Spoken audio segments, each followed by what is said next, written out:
A true story. On my 77th birthday, my son's bride wanted to seize my inheritance, so she cruelly. I spread Vanessa's papers across the desk surface, next to the framed photo of Robert in his army uniform and our wedding picture from 1967. The contrast felt deliberate, their young, hopeful faces watching over documents designed to steal their legacy. What would you do if someone tried to edit you out of your own life on paper? Hi viewers, kindly tell us where you're watching from and what time it is. Warm welcome to the family, enjoy the story. The birthday card came with a fountain pen, and legal papers that would steal 40 years of my life. Have you ever trusted someone who was already planning your downfall? At 77, I thought family meant safety. I was wrong.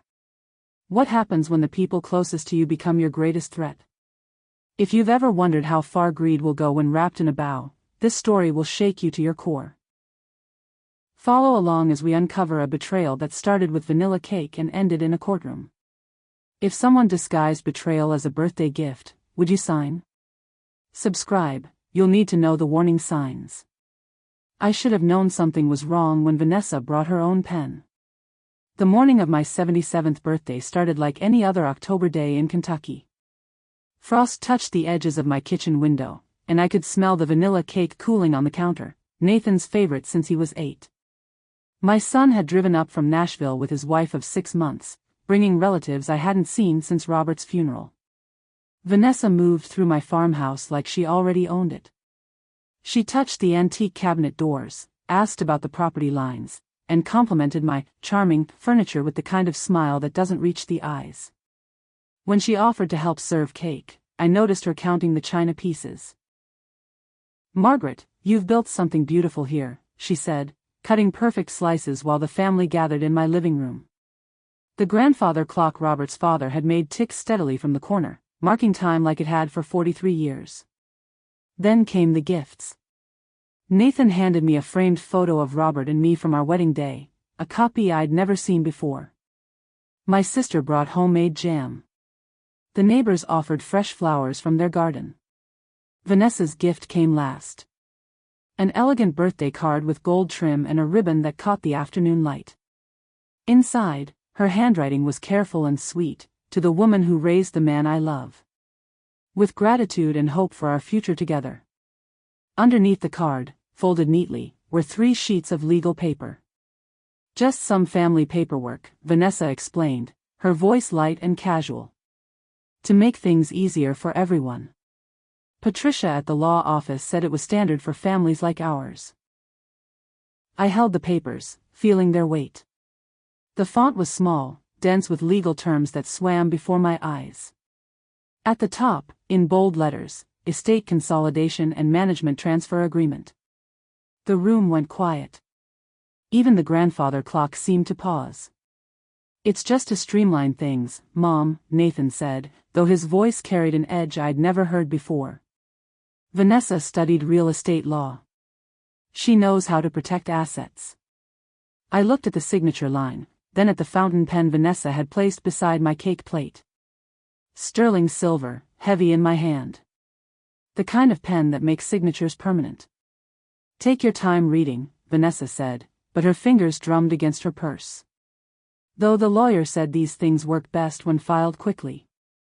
Something about tax advantages before year-end. I scanned the first page, catching phrases like immediate transfer of decision-making authority and consolidation of retirement accounts. My chest tightened. The language felt cold, clinical, nothing like the warm birthday wishes written in the card above.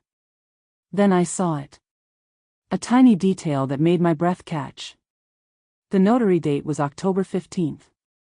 Today was October 12th. Someone had already decided I would sign this. 3 days ago. I set the papers down carefully, my hands steady despite the storm building inside me. "I'd like to read these more carefully later, if that's all right." Vanessa's smile flickered. "Just for a second. But long enough." "Of course," she said. Family decisions should never be rushed. The cake tasted like cardboard after that. The conversations felt hollow. And when the last guest left, taking their laughter and warmth with them, I sat alone in Robert's old chair, staring at papers that could erase everything we'd built together. The notary date stared back at me like a countdown timer. What would you do if someone tried to edit you out of your own life on paper? Comment evidence first, if you'd start documenting everything immediately. I set the papers on Robert's old desk. Even his ghost wouldn't have signed them. The study still smelled like his aftershave and the cherry tobacco he'd smoked on winter evenings. His reading glasses sat where he'd left them 8 years ago, folded on top of a John Grisham novel with a bookmark still marking page 247. I'd never moved them. Some things were too sacred to disturb. I spread Vanessa's papers across the desk surface, next to the framed photo of Robert in his army uniform and our wedding picture from 1967. The contrast felt deliberate, their young, hopeful faces watching over documents designed to steal their legacy. The phone rang at 9:30. Nathan's name appeared on the caller ID. "Hey, Mom. Did you get a chance to look at Vanessa's gift?" His voice sounded different. Careful. Like he was reading from a script. "I'm still reviewing the details," I said, keeping my tone neutral. "She just wants to help, Mom. Don't overthink it. The lawyer said these consolidations save families thousands in taxes and probate fees." "Which lawyer?" A pause. "Patricia something. From Nashville. Vanessa handled all the consultation calls. I'd lived in Kentucky for 45 years. Every lawyer I knew was local, someone Robert and I had used for farm purchases, wills, and business matters. Why would my son's wife consult with attorneys 2 hours away about my property? "Nathan, did you read these papers?" Vanessa explained them to me. "It's standard stuff for people your age. Asset protection. People my age." As if turning 77 meant I'd lost the ability to read, think, or make decisions about my own life. After hanging up, I pulled out my magnifying glass, not because my eyes were failing, but because the font was deliberately small. The more I read, the clearer the theft became. The papers didn't just consolidate assets. They transferred complete control to Nathan and Vanessa, effective immediately upon signing. My retirement accounts. The farm. The house. Even my car would require their permission to sell or modify. In the margins, someone had written notes in pencil. Faint marks I almost missed: accelerate timeline and minimize review period. The handwriting wasn't Nathan's. It was Vanessa's careful script, the same loops and curves from the birthday card. I walked to the kitchen and made tea with shaking hands. The kettle's whistle sounded like an alarm, high and urgent against the evening quiet. Outside, the October wind moved through the maple trees Robert had planted when Nathan started kindergarten. 40 years of marriage. 40 years of building something together. 2 children raised, college tuition paid, a business grown from one truck to a small fleet before Robert's heart gave out. Now a woman who'd known my son for 8 months wanted to control it all. I picked up the phone and dialed Helen Morrison, my friend from church. She'd retired from paralegal work 5 years ago, but her mind stayed sharp as her knitting needles. "Helen, I need your eyes on something. Can you come by tomorrow morning?" "Of course, honey." "What's wrong?" I looked at the papers spread across Robert's desk, their white surfaces glowing under the lamplight like surrender flags. "Someone's trying to steal my life. And they wrapped it in a birthday card. Ever had someone use kindness as a weapon? Share how you spotted the trap." Helen's hands shook when she read the signature line. "Margaret, this isn't help, it's theft." We sat in the back booth at Murphy's Diner, the kind of place where conversations stayed private and coffee refills came without asking. Helen had brought her reading glasses and a yellow legal pad, the same tools she'd used during 20 years of paralegal work before retirement. The papers lay between us like evidence at a crime scene. "Look at this clause," Helen said, pointing to paragraph 3 with her pen. "Immediate and irrevocable transfer of decision-making authority." She looked up at me. "Margaret, this means they could sell your house without asking." My stomach dropped. The coffee turned bitter in my mouth. And here, Helen flipped to page 2. Power of attorney for all financial matters, including retirement account distributions and property sales. Her voice lowered. This isn't estate planning. This is a legal takeover. I watched her yellow pen circle phrase after phrase. Grantor relinquishes all rights, effective upon execution, non-revocable without unanimous consent. Helen, what does unanimous consent mean? It means Nathan and Vanessa would both have to agree to give you back control. If one of them says no, you're locked out forever. The diner suddenly felt too bright, too loud. At the next table, a young couple laughed over shared fries, probably planning their future together. I remembered that feeling, the certainty that love meant protection, not exploitation. There's something else, Helen said, lowering her voice. This signature deadline, 72 hours from presentation. That's not normal, Margaret. Estate planning usually gives people weeks or months to decide. She pulled out her phone and scrolled through contacts. I'm calling my former boss. Patricia Wells retired from full practice, but she still takes emergency cases. Helen, I don't want to cause family drama if this is legitimate. Legitimate? Helen's pen tapped against the legal pad. Margaret, look at the witness requirement. They need 2 signatures from people who can verify your mental competence. But here's the problem, the witnesses are listed as TBD with a note that says, V will arrange. My throat tightened. What does that mean? It means Vanessa gets to choose who decides whether you're mentally fit to own your own property. The implications hit like cold water. Vanessa could select witnesses who'd never met me, people she could influence or pay to question my judgment.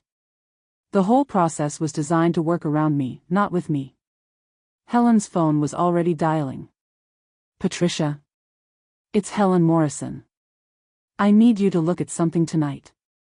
It's urgent. She scheduled a meeting for the next morning, then reached across the table and squeezed my hand. Margaret, you raised that boy to be honest. This isn't coming from Nathan's heart. I thought about my son's voice on the phone, the way he'd said, people your age, like my decades of experience meant nothing. The way he defended paperwork he admitted he hadn't read. What if he chooses her over me? Helen gathered the papers and slipped them into her purse. Then we'll have evidence of why he shouldn't.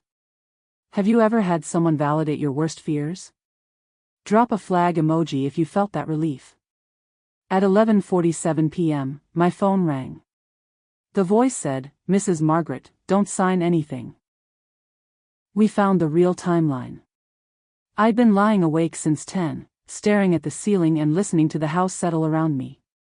Every creak sounded like footsteps. Every car passing on the county road made me wonder if Nathan and Vanessa were coming back to pressure me for that signature.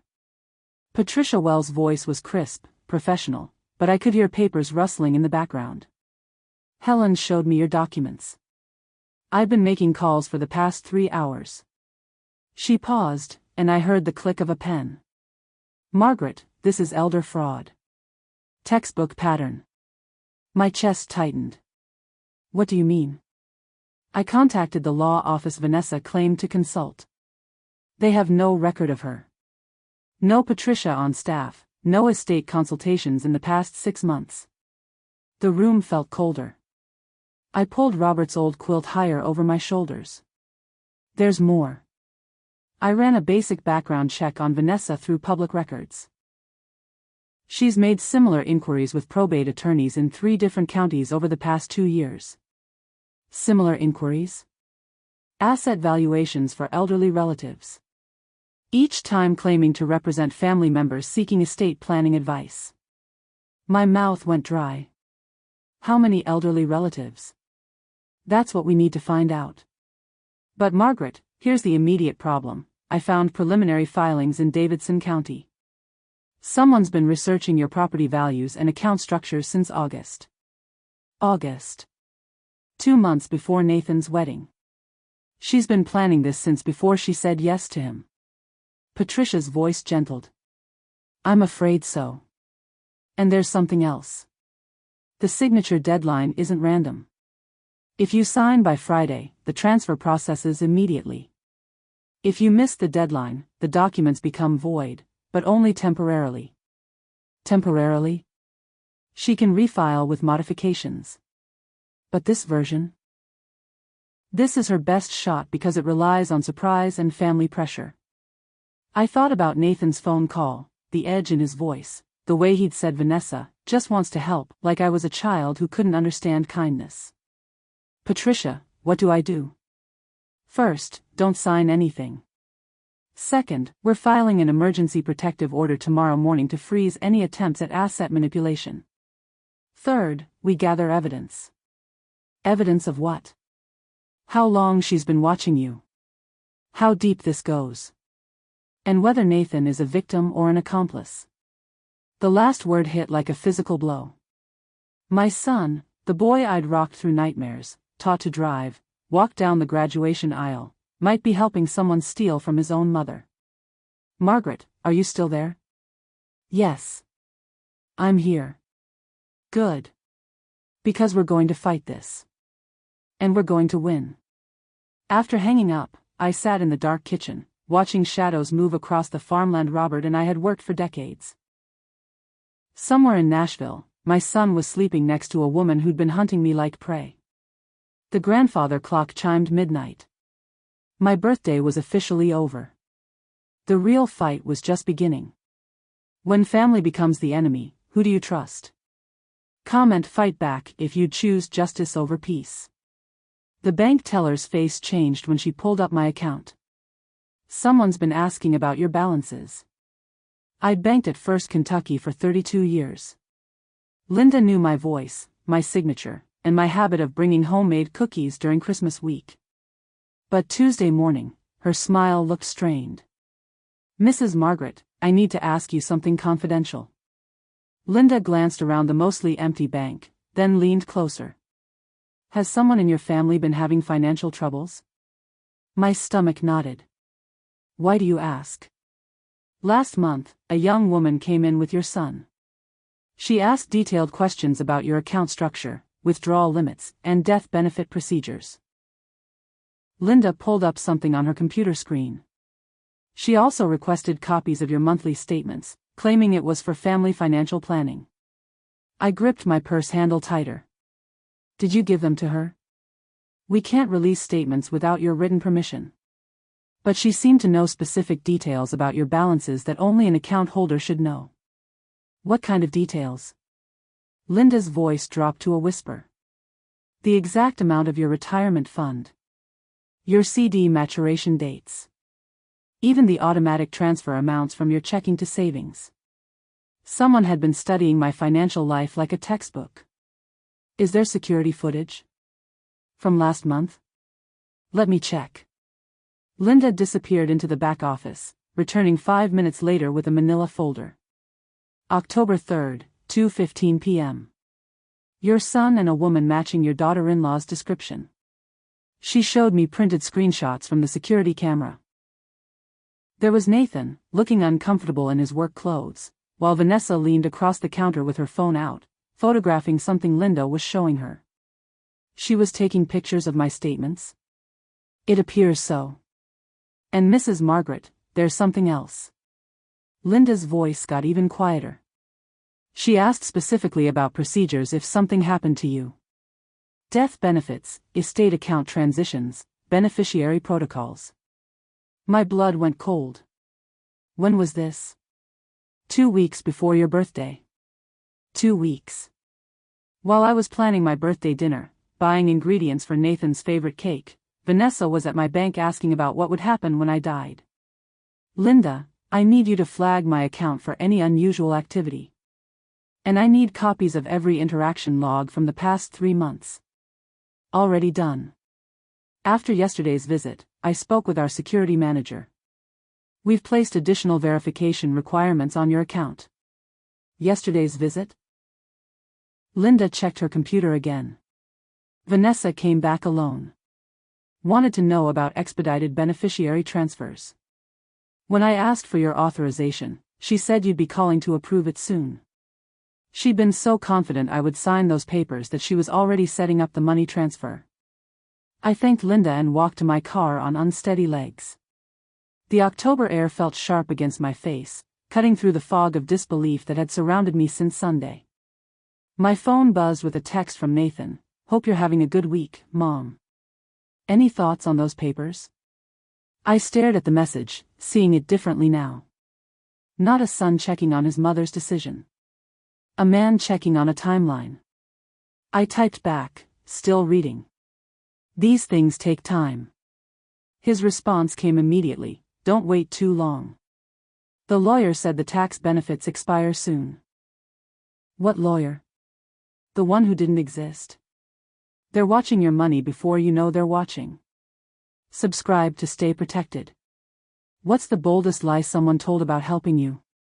The forensic accountant said 4 words that changed everything. "This is elder abuse." Patricia had arranged the meeting for Wednesday morning at her downtown office. Dr. James Crawford looked like a professor, wire-rimmed glasses, methodical movements, and the kind of calm authority that comes from years of uncovering financial crimes. He'd spread my documents across a conference table like a surgeon laying out instruments. "Mrs. Margaret, I've reviewed the papers your daughter-in-law presented, along with the banking activity your friend documented." Dr. Crawford adjusted his glasses. "This follows a textbook pattern of financial exploitation targeting elderly individuals." Textbook? The timeline manipulation, the artificial urgency, the use of family pressure, these are standard tactics. But what makes this case particularly concerning is the level of preparation involved. He pulled out a printed report, pages thick with charts and highlighted sections. "Your daughter-in-law began researching your financial profile in June. 3 months before her wedding to your son. She contacted multiple probate attorneys, requested property valuations, and even inquired about elder care facilities in the Nashville area." The room felt airless. Elder care facilities? The inquiries suggest a long-term plan. First, gain control of your assets through these documents. Then, if you resist or become problematic, relocate you to a facility where your access to legal help would be limited. Patricia leaned forward. "James, what's your professional assessment of the signature requirements?" Fraudulent witness protocol. The document requires verification of mental competence, but allows the beneficiary to select the witnesses. It's designed to create the appearance of legitimacy while ensuring predetermined outcomes. Dr. Crawford pulled out another sheet. "I also found irregularities in the notary requirements. The date stamp shows October 15th, but the document was printed October 10th. Someone assumed you'd sign on schedule." "What else did you find?" "Banking pattern analysis shows your daughter-in-law researched account structures typically targeted in elder fraud cases. High liquid assets, recent spousal death, limited family oversight." He removed his glasses and cleaned them carefully. "Mrs. Margaret, in 30 years of forensic accounting, I've seen this exact sequence 47 times. What happened to those people? The ones who signed? They lost everything. The ones who fought back? They kept what mattered most." Patricia gathered the documents. "James, what do you recommend?" "Emergency protective filing. Today." Every hour of delay gives them time to modify their approach or access alternative assets. I thought about Nathan's text messages, increasingly frequent and urgent. About Vanessa's questions during my birthday party, her interest in my property lines and furniture. About that fountain pen, heavy and permanent in my hand. Dr. Crawford, how did those other people figure it out? The smart ones? They trusted their instincts when kindness felt calculated. He stood, straightening his papers. "Mrs. Margaret, your gut reaction was correct. This isn't love. It's hunting." Patricia was already drafting paperwork. "We'll have protection orders filed within the hour." I signed my real name on real documents designed to protect me, not rob me. The irony wasn't lost, fighting theft by creating more paperwork. But these papers would save my life, not end it. Miss one legal red flag: lose everything you built. Subscribe to spot them before it's too late. How many warning signs did you count? Tell us in the comments. Nathan sat across from me at our kitchen table, but the son I raised was gone. I'd called Wednesday evening, asking him to come alone for dinner Thursday night. Just the two of us, I'd said. Like old times. He arrived at 6, still wearing his construction clothes, looking tired in a way that went deeper than physical work. The kitchen smelled like pot roast and cornbread, his childhood favorites, but the comfort food couldn't ease the tension between us. "Mom, you look worried. Is this about those papers?" I'd rehearsed this conversation with Patricia, but facing my son made every careful word feel inadequate. "Nathan, I had some questions about the legal work Vanessa arranged." His shoulders stiffened. "She spent hours getting that consultation." "It's good advice, Mom." "From which attorney?" "Patricia something. In Nashville." "Nathan, I called every Patricia in Nashville who practices estate law. None of them consulted with Vanessa." The silence stretched between us like a canyon.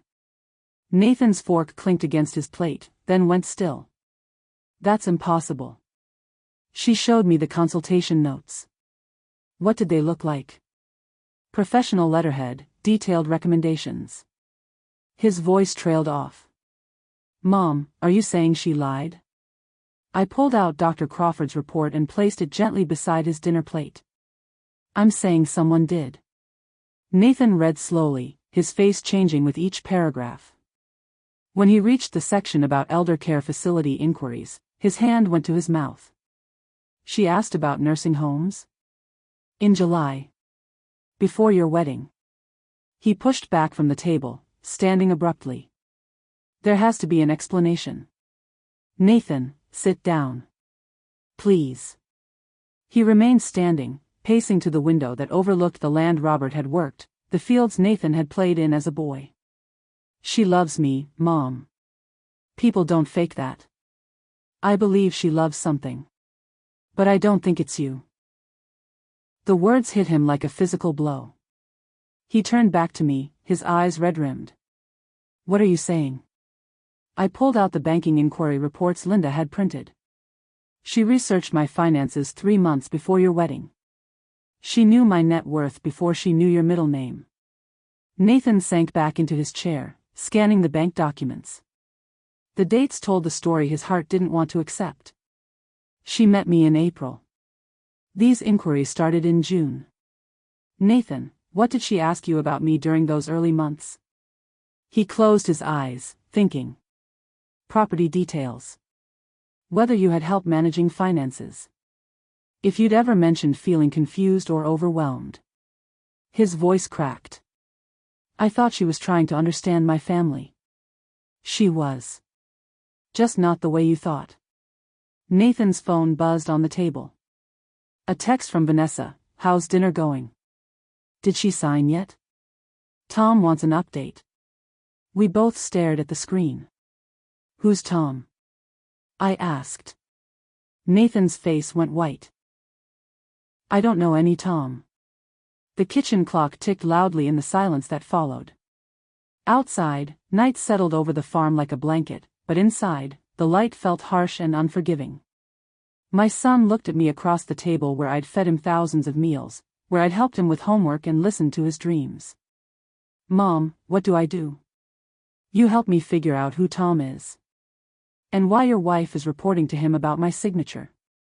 When family loyalty conflicts with truth, which wins?" Subscribe to see how this choice changes everything. That text message changes everything. What do you think it said? Drop your theory below. The photo showed Vanessa and a stranger shaking hands outside a probate attorney's office. 3 weeks before she met Nathan. Patricia had hired a private investigator Friday morning. By Monday afternoon, we had answers I wasn't prepared to hear. "Mrs. Margaret, meet David Chen," Patricia said as we gathered in her conference room. David looked like an accountant, not a detective, quiet, methodical, the kind of person who noticed details others missed. "I've been tracking Vanessa's activities for 4 days, David said, opening a thick folder. "What I found suggests a sophisticated operation targeting widowed individuals with substantial assets. He spread photographs across the table like playing cards. Vanessa entering law offices, meeting with unknown individuals, studying property records at county courthouses. This woman operates under multiple names. Vanessa Mills, Vanessa Torres, Vanessa Chen, no relation to me, David added with a slight smile. Each identity corresponds to a different romantic relationship with men who have recently lost spouses. My chest tightened. How many men? That I can document? 4. Including your son. The photos kept coming. Vanessa with a silver-haired man outside a bank in Tennessee. Vanessa with a younger widower at a coffee shop, papers spread between them. Vanessa with someone who looked like Nathan, but wasn't.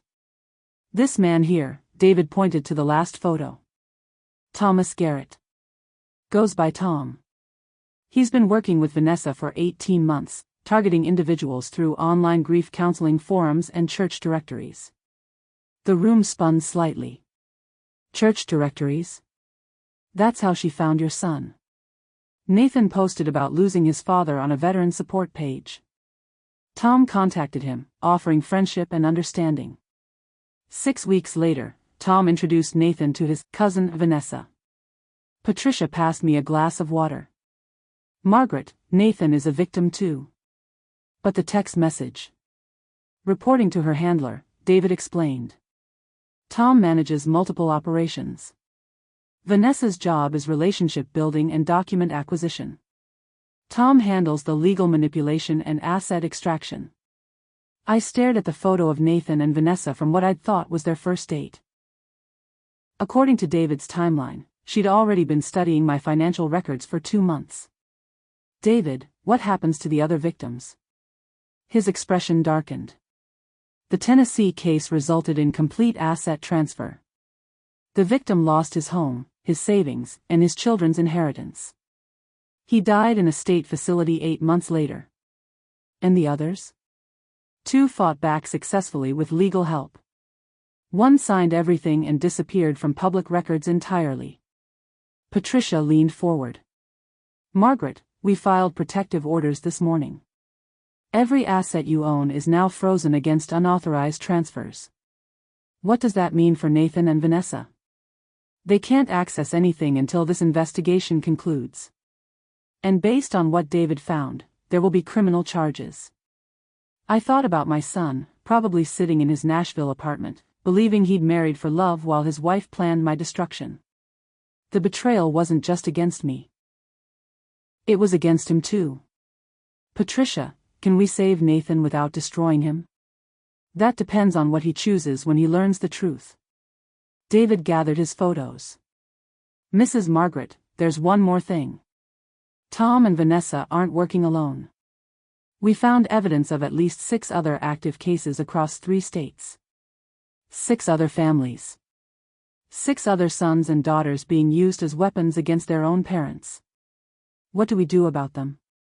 Patricia smiled grimly. We build a case so strong it stops all of them.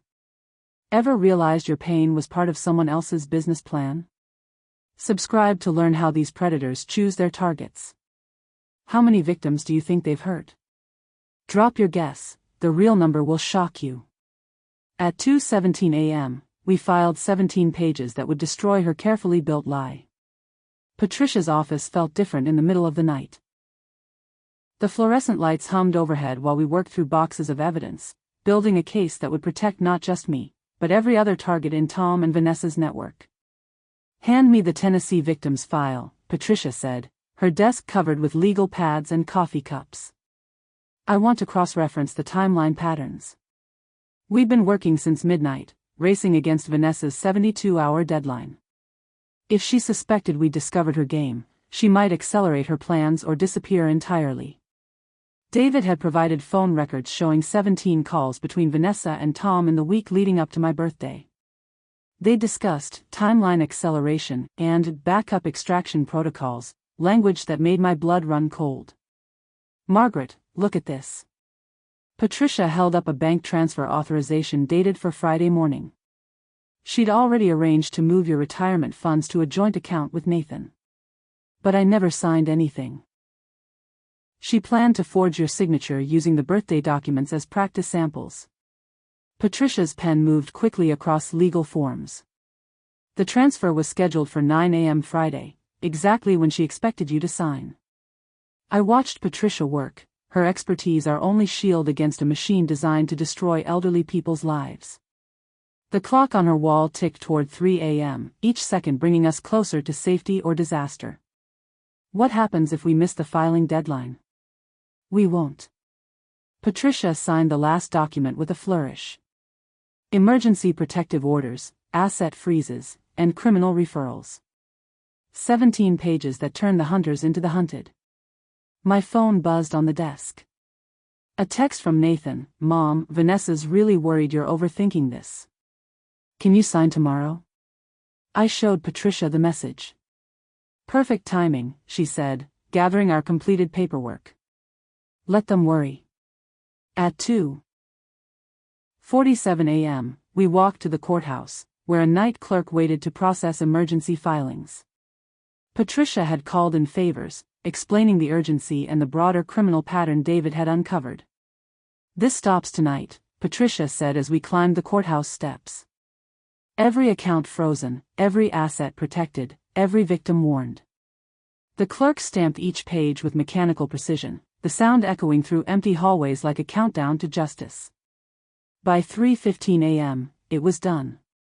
Vanessa's operation had been stopped before she knew it was threatened.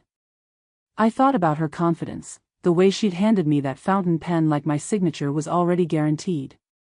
The way she'd counted my china pieces and photographed my bank statements. "Patricia, when will they know?" "Server visits them at 6 a.m. Both of them." "What if they run?" Patricia smiled in the dim courthouse light. "Where can they go?" "Every asset they targeted is now locked down, and law enforcement in 3 states has their photos." We walked back to our cars as the first hint of dawn touched the Kentucky sky. I felt exhausted but alive, like I'd been holding my breath for days and could finally exhale. My phone rang at 6:32 a.m. Nathan's name on the screen. This time, I was ready. Justice delayed is justice denied. Subscribe so you never miss the moment truth wins. Ever had to fight for your life at 2 a.m.? Share your midnight warrior moment below. The judge's gavel fell once. Vanessa's empire fell twice as hard. Emergency hearing, Thursday morning. I sat in the front row behind Patricia, watching my son's wife perform innocence like a trained actress. She wore a soft blue dress and minimal makeup, playing the role of confused young woman caught in a misunderstanding. "Your Honor," her attorney began, "my client is simply trying to help her elderly mother-in-law organize important family documents." Judge Martinez wasn't buying it. At 63, she'd probably seen every elder fraud scheme in the book. "Counselor, these aren't organizational documents. They're complete asset transfers with accelerated timelines and questionable witness protocols." Patricia stood smoothly. "Your Honor, the evidence shows a calculated pattern of exploitation targeting not just Mrs. Margaret, but multiple victims across 3 states."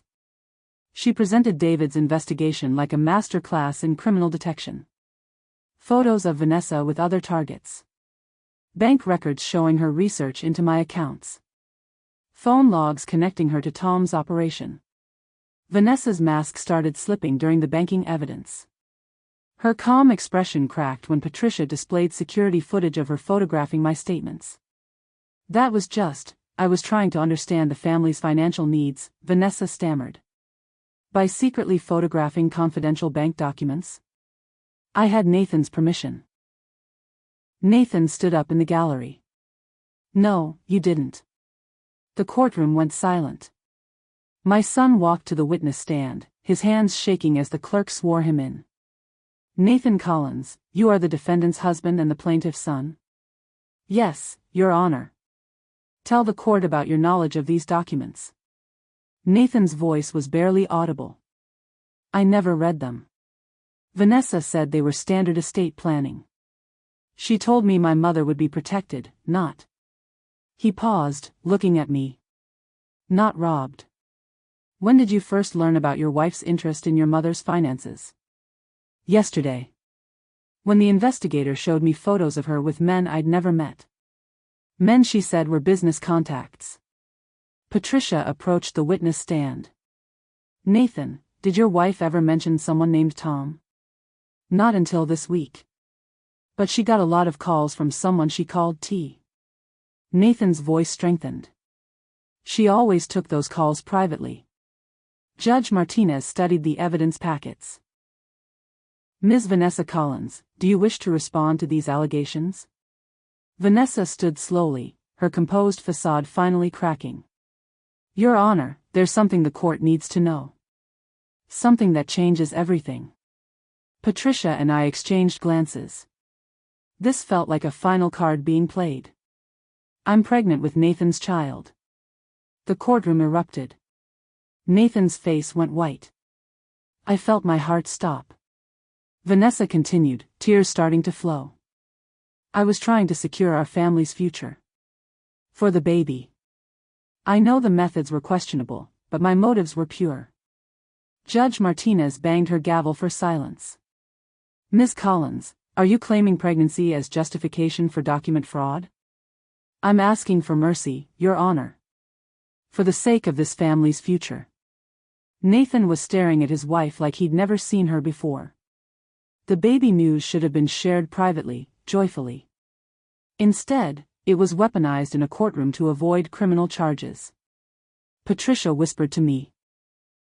This changes nothing legally, but it complicates Nathan's situation. Judge Martinez reviewed her notes. Emergency protective orders granted. All assets frozen pending full investigation. Criminal referrals approved. The gavel fell like thunder. As we left the courthouse, Nathan caught my arm. Mom, what if she's really pregnant? I looked at my son, broken, confused, but finally asking the right questions. Then we'll love that baby enough to protect it from growing up with a criminal. Pregnancy announcement or manipulation tactic? You decide. Subscribe to see justice play out. What's the cruelest way someone ever used good news against you? Share below. The test results arrived on a Tuesday. Vanessa's baby had a different father. I sat in Patricia's office, holding papers that changed everything. The court-ordered paternity test showed what we'd all suspected but nobody wanted to say out loud. Nathan wasn't the father of that baby Vanessa carried like a shield into every hearing.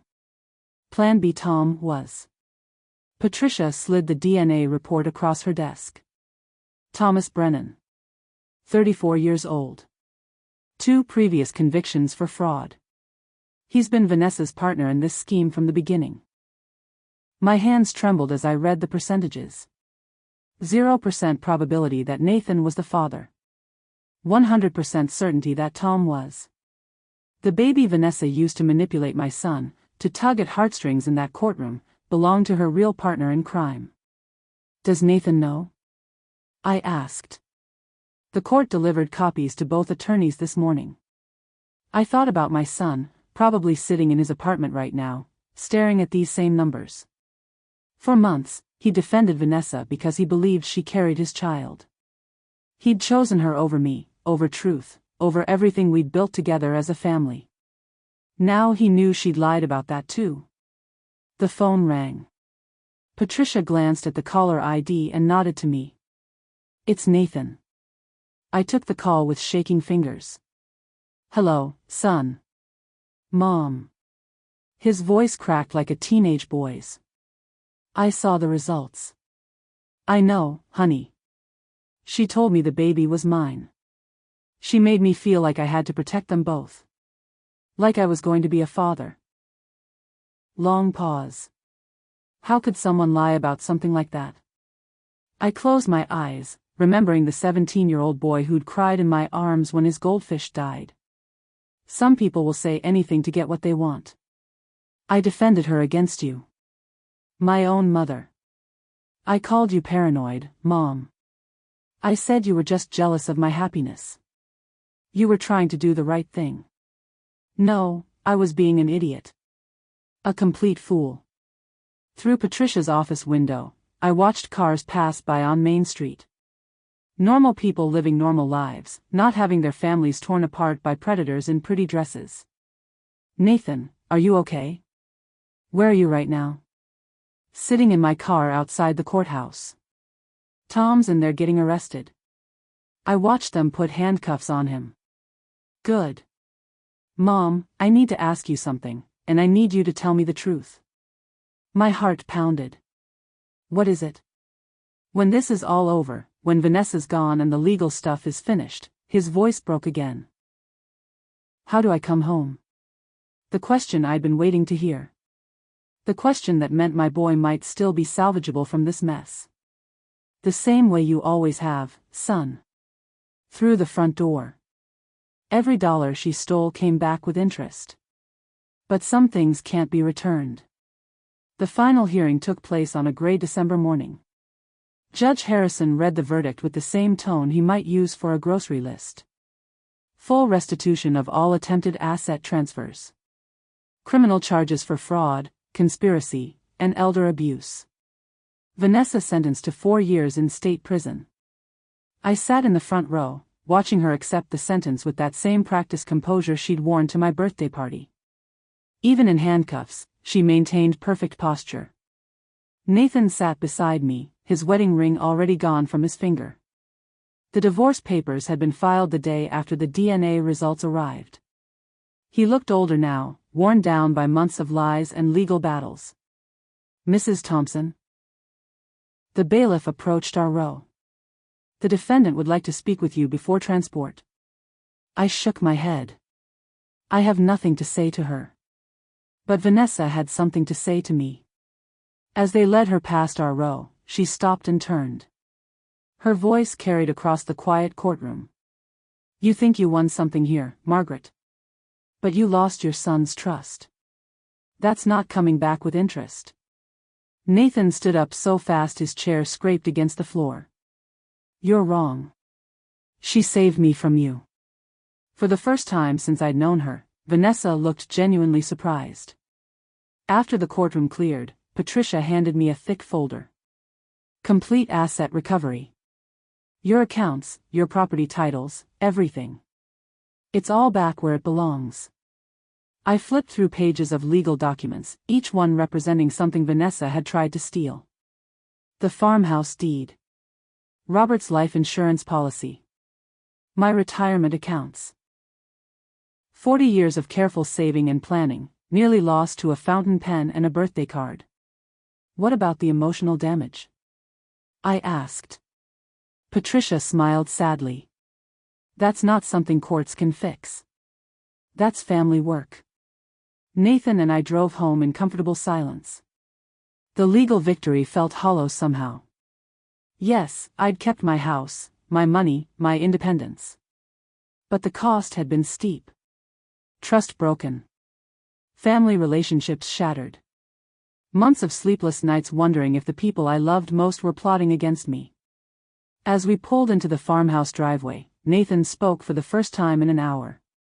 Mom, I want to help you change all the locks. And maybe install some security cameras.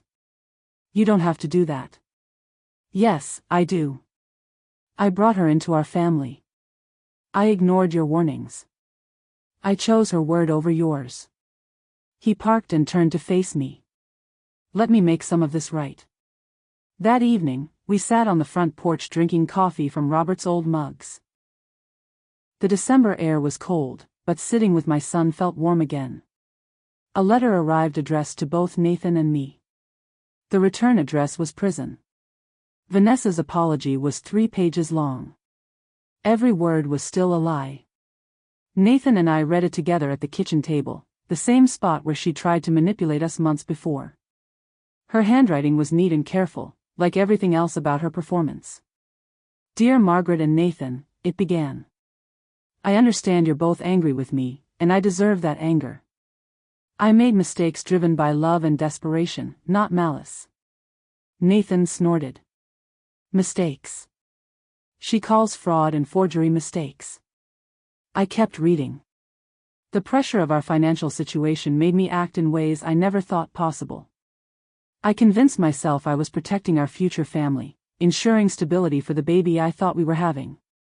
She knew that baby wasn't mine, Nathan said. The timeline proves it. Page 2 got worse. Margaret, I hope you can find it in your heart to understand that everything I did came from a place of caring. I wanted to help streamline your estate planning, to make things easier for you as you age. Listen to this, I said, pointing to the next paragraph. She wants us to visit her. I would benefit greatly from closure with both of you. Perhaps we could discuss a payment plan for my legal fees, as I believe this situation stemmed from misunderstandings rather than criminal intent. Nathan grabbed the letter and tore it in half. She's still trying to con us. Even from prison. I gathered the pieces. We should keep this. Shows her state of mind. Why? What's the point? Because this letter proves she hasn't learned anything. She's still the same person who walked into our lives with calculated smiles and hidden agendas. We sat quietly for a moment. Nathan picked up one of the torn pieces and studied it. Mom, can I ask you something? Anything. How did you know? From the very beginning, what made you suspicious of her? I thought back to that first dinner, the way she'd asked too many questions about Robert's passing, about my finances, about my daily routines. She was too interested in things that weren't her business.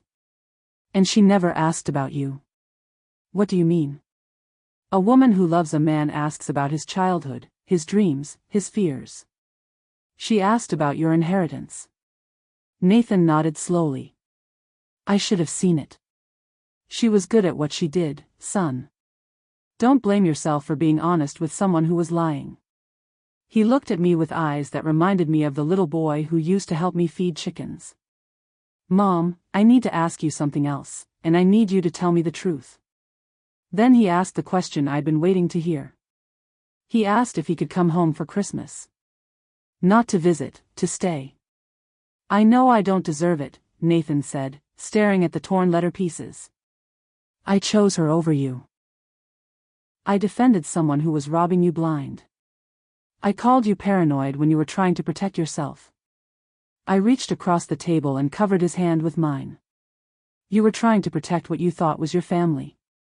But you are my family. You've always been my family. Then come home. That's how we started rebuilding.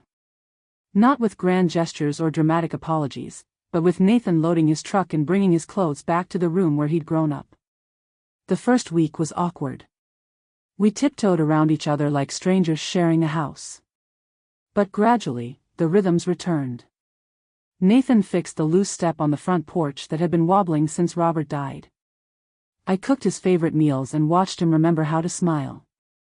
We installed security cameras together, something I'd never thought I'd need on a farm in rural Kentucky. Nathan programmed the system and showed me how to check the feeds from my phone. Just in case, he said. In case of what? In case someone else thinks you're an easy target. Together, we met with Patricia to create new estate planning documents. This time, everything was transparent.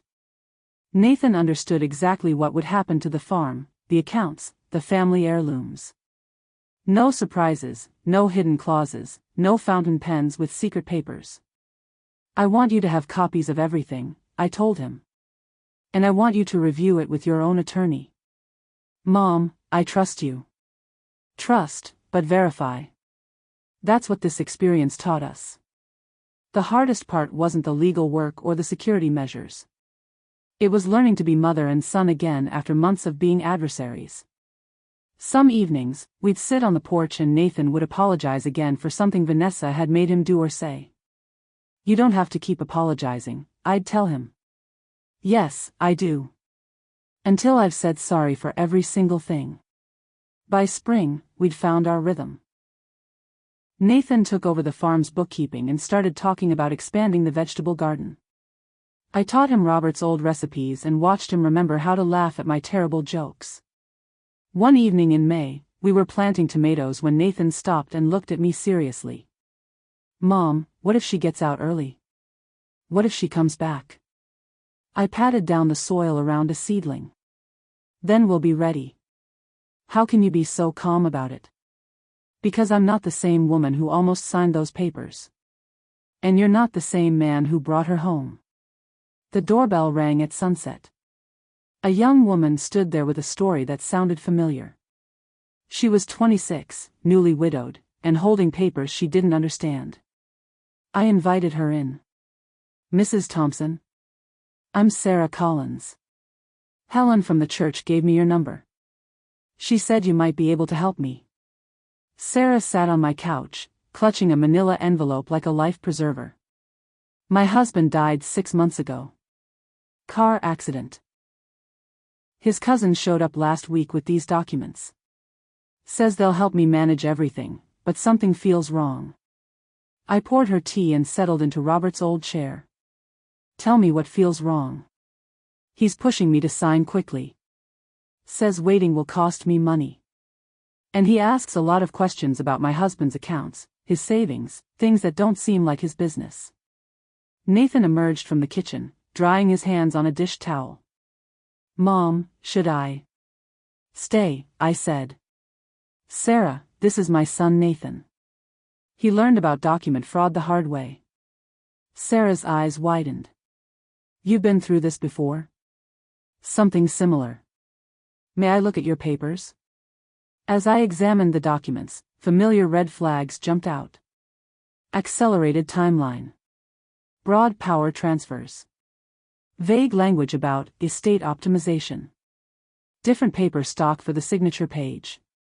"Sarah, these documents would give your husband's cousin control over everything you own. Your house, your bank accounts, your husband's life insurance." Her face went pale. "But he said it was just for tax purposes." "That's what they always say." I handed the papers back to her. "Don't sign anything. And don't let him pressure you." Nathan sat forward. "Do you have anywhere safe to stay while you figure this out?" "I think so. My sister lives in Lexington." "Good. Stay there until you can get proper legal advice. Not from anyone he recommends."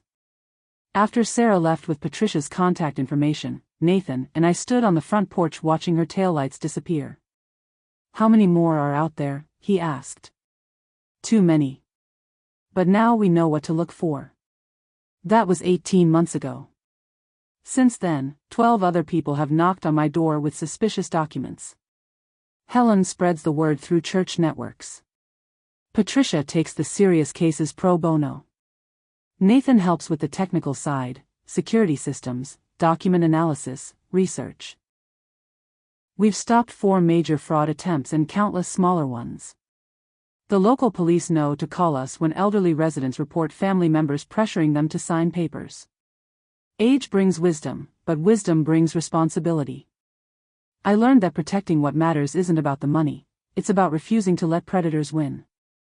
Some nights, I sit on this porch and think about that fountain pen, those birthday papers, that moment when I almost lost everything. Now I use that same pen to sign legal documents that protect other people. What would you do with a second chance to protect what matters?